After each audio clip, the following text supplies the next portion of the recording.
ভারতের স্বাধীনতা আন্দোলনে সর্বকনিষ্ঠ শহীদ, যিনি ফাঁসির দড়িতে প্রাণ দিয়েছিলেন, তিনি হচ্ছেন ক্ষুদিরাম বসু। ফাঁসি হওয়ার সময় ক্ষুদিরাম বসুর বয়স ছিল 18 বছর 7 মাস এবং 11 দিন, যেটা তাকে ভারতের কনিষ্ঠতম বিপ্লবী অভিধায় অভিষিক্ত করেছিল। বালগঙ্গাধর তিলক তার সংবাদপত্র কেশরীতে দুজন নবীন যুবককে সমর্থন করে আওয়াজ তোলেন, অবিলম্বে স্বরাজ চাই, যার ফল হয় অবিলম্বে ব্রিটিশ সরকার দেশদ্রোহিতার অপরাধে বালগঙ্গাধর তিলককে গ্রেপ্তার করে। মেদিনীপুরে তার বিপ্লবী জীবনের অভিষেক। ক্ষুদিরাম বসুর বিপ্লবী জীবনের অভিষেক হয় মেদিনীপুরে। তিনি বিপ্লবীদের একটি নবগঠিত আখড়ায় যোগ দেন। ক্ষুদিরাম সত্যেন্দ্রনাথের সাহায্যে বিপ্লবী দলভুক্ত হয়ে এখানে আশ্রয় পান। ক্ষুদিরাম তারই নির্দেশে সোনার বাংলা শীর্ষক বিপ্লবাত্মক ইশতেহার বিলি করে গ্রেপ্তার হন। 1906 খ্রিস্টাব্দে কাঁসাই নদীর বন্যার সময়ে রণপার সাহায্য নিয়ে ত্রাণ কার্য চালান। 1907 খ্রিস্টাব্দে বারীন্দ্র কুমার ঘোষ তার সহযোগী হেমচন্দ্র কানুনগোকে প্যারিসে নির্বাসনে থাকা একজন রাশিয়ান নিকোলাস সাফরানস্কি কাছ থেকে বোমা তৈরি কায়দা শেখানোর জন্যে পাঠানোর ব্যবস্থা করেন। বঙ্গপ্রদেশে ফেরার পর হেমচন্দ্র এবং বারীন্দ্র কুমার ঘোষ দুজনের সহযোগিতায় ডগলাস কিংসফোর্ডকে তাদের পরবর্তী লক্ষ্য হিসেবে স্থির করেন। কিংসফোর্ড আলিপুর প্রেসিডেন্সি বিচারালয়ের মুখ্য হাকিম ছিলেন, যার হাতে ভূপেন্দ্রনাথ দত্ত এবং যুগান্তর পত্রিকার অন্যান্য সম্পাদকদের বিরুদ্ধে মামলা চলছিল, যাদের তিনি কঠোর সাজা শুনিয়েছিলেন। অনুশীলন সমিতি কিংসফোর্ডকে হত্যা করার প্রচেষ্টা জারি রেখেছিল। এপ্রিলে 2 সদস্যের একটা পরিদর্শক দল মুজাফফরপুর সফর করে, যাতে যুক্ত ছিলেন প্রফুল্ল চাকি। তাদের ফিরে আসায় বোমা দিয়েছিলেন হেমচন্দ্র, যেগুলো বানানো হয়েছিল 6 আউন্স ডিনামাইট, একটা বিস্ফোরক এবং কালো পাউডার ফিউজ দিয়ে। প্রফুল্ল চাকি মুজাফফরপুর ফিরেছিলেন একটি নতুন ছেলেকে নিয়ে, যার নাম ক্ষুদিরাম বসু। 29 এপ্রিল সন্ধ্যায় ক্ষুদিরাম বসু এবং প্রফুল্ল চাকি তাদের পরিকল্পনা কার্যকর সফল করার জন্যে জায়গা মতো হাজির হয়েছিলেন। স্কুল ছাত্রের পোশাক পরে মুজাফফরপুর পার্কে তারা সমীক্ষা করেছিলেন যে ব্রিটিশ ক্লাবের উল্টো দিকে, যেখানে কিংসফোর্ড ঘন ঘন আসেন, একজন কনস্টেবল তাদের দেখেছিল। কিংসফোর্ড এবং তার স্ত্রী একটা গাড়িতে ছিলেন, যেটা কেনেডি এবং তার পরিবারের গাড়ির মতোই দেখতে ছিল। কেনেডি মহিলাগণ কিংসফোর্ডের বাড়ির চত্বর থেকেই যাচ্ছিলেন।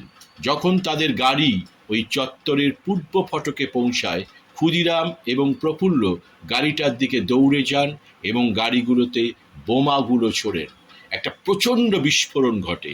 গাড়িটা সঙ্গে সঙ্গে কিংসফোর্ডের বাড়িতে আনা হয়। গাড়িটা ভেঙে গিয়েছিল। কেনেডি মহিলাগণ ভীষণভাবে আঘাতপ্রাপ্ত হন। মিস কেনেডি 1 ঘন্টার মধ্যেই মারা যান এবং মিসেস কেনেডি গুরুতর আঘাতের ফলে 2 মে তারিখে প্রয়াত হন। মধ্যরাতের মধ্যে সারা শহর ঘটনাটা জেনে গিয়েছিল এবং খুব সকাল থেকেই সমস্ত রেল স্টেশনে সশস্ত্র পুলিশ মোতায়েন করা হয়েছিল, যাতে প্রত্যেক যাত্রীর উপর নজর রাখা যায়। সকাল পর্যন্ত ক্ষুদিরাম 25 মাইল পায়ে হেঁটে ওয়াইনি নামে এক স্টেশনে পৌঁছান। যখন একটা চায়ের দোকানে তিনি 1 গ্লাস জল চেয়েছিলেন, তখন তিনি ফতেহ সিং এবং শিবপ্রসাদ সিং নামে 2 কনস্টেবলের মুখোমুখি হন, যারা তার ময়লা পা এবং বিধ্বস্ত ঘর্মাক্ত চেহারা দেখে সন্দেহ করেছিল। কয়েকটা প্রশ্ন করার পর তাদের সন্দেহ বেড়ে যায় এবং তারা ক্ষুদিরামকে আটক করে। ক্ষুদিরাম তাদের দুজনের সঙ্গে সংগ্রাম শুরু করে, লড়াই শুরু করে, ঝাপটাঝাপটি শুরু করে, এবং তৎক্ষণাৎ দুটো রিভলভারের একটা পড়ে যায়। অন্য রিভলভারটা দিয়ে কনস্টেবলদের গুলি করতে উদ্ধত হওয়ার আগেই শক্তিশালী কনস্টেবল দুজনের একজন ক্ষুদিরামকে পিছন দিক থেকে মজবুতভাবে ধরে ফেলে। নবীনতর এবং হালকা চেহারার ক্ষুদিরামের পক্ষে নিজের প্রতিরক্ষা অথবা অব্যাহতি পাওয়ার কোনো সম্ভাবনা ছিল না। তার কাছে 37 রাউন্ড গোলাগুলি, 30 টাকা নগদ, একটা রেলপথের মানচিত্র এবং এক পাতা রেলের সময় সারণী ছিল। ক্ষুদিরাম চিরকালের জন্য ধরা পড়ে গেলেন। ওয়াইনি রেল স্টেশনটা বর্তমানে নাম বদল করে হয়েছে ক্ষুদিরাম বসু পুষা স্টেশন। 30 এপ্রিল 1908 খ্রিস্টাব্দে মুজফ্ফরপুর, বিহারে রাত 8:30টায় ইউরোপিয়ান ক্লাবের সামনে বোমা ছুড়ে 3 জনকে হত্যার দায়ে অভিযুক্ত ক্ষুদিরামের বিচার শুরু হয় 21 মে 1908 তারিখে, যা আলিপুর বোমার মামলা নামে পরিচিত। বিচারক ছিলেন জনৈক ব্রিটিশ মিস্টার কার্নড্রাফ এবং 2 জন ভারতীয়, লাতুনি প্রসাদ ও জানকী প্রসাদ। ক্ষুদিরামকে যখন ট্রেনে করে আনা হয়েছিল, স্টেশনে শুধু ভিড় ছিল, ভিড়। হাতে হাতকড়া পরানো ক্ষুদিরাম বসু, 18 বছরের ক্ষুদিরাম বসু ধীর পায়ে, মুখে হাসি নিয়ে হেঁটে যাচ্ছেন। রায় শোনার পরে বিচার বসেছে। বিচারে ফাঁসি হবে এটা সবাই জানত। ব্রিটিশ বিচার মানেই প্রহসন। রায় শোনার পরে ক্ষুদিরামের মুখে হাসি দেখা যায়। তার বয়স খুব কম ছিল। বিচারক কার্নড্রাফ তাকে প্রশ্ন করেন, তাকে যে ফাঁসিতে মরতে হবে সেটা সে বুঝেছে কিনা। ক্ষুদিরাম আবার মুচকি হাসেন। বিচারকের ধন্দ বেড়ে যায়। বিচারক ভাবে কি ফাঁসির ব্যাপারটা বুঝতে পারছে না। বিচারক আবার প্রশ্নটি করেন। ক্ষুদিরাম তখন বলেন, বন্দে মাতরম। তার মৃত্যুদণ্ড 11 আগস্ট কার্যকর করা হয় ঠিক ভোর 6টায়।